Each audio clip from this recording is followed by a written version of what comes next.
గోవాలో ఎంత దారుణం అంటే బీజేపీ కార్పొరేటర్ సుశాంత్ నాయక్ కొడుకు సోహం అనేవాడు 22 సంవత్సరాల వయసు.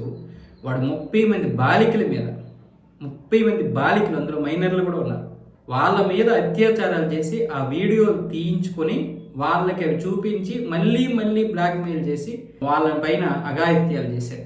ఇప్పుడు ఆ వెధవని పోలీసులు అరెస్ట్ చేశారు. ఎందుకంటే అక్కడ ఉన్నటువంటి వాళ్ళందరూ కూడా ఆగ్రహం వ్యక్తం చేసి బాలికల యొక్క తల్లిదండ్రులందరూ కూడా వాడిని పట్టుకొని ప్రస్తుతానికి అయితే పోలీసులకు అప్పచెప్పారు.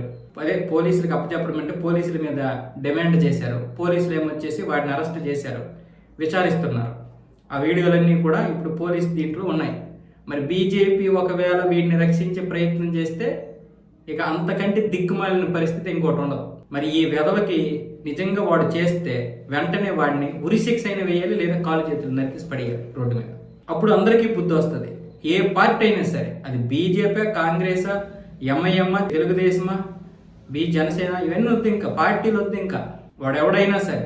నేనే చెప్తున్నాను కదా, ఇలాంటి వాళ్ళని పార్టీలు ఉంచకూడదు. ఫస్ట్ వాడి తండ్రిని ఫస్ట్ సస్పెండ్ చేసి పడేయాలి.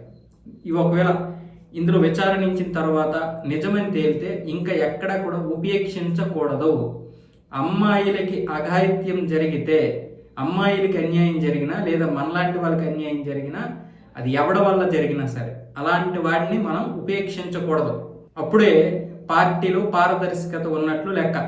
లేదంటే ఇలాంటి వాళ్ళని కాపాడితే ఇంకా ఏ పార్టీ అయినా సరే తన యొక్క పతనాన్ని కోరుకున్నట్లే.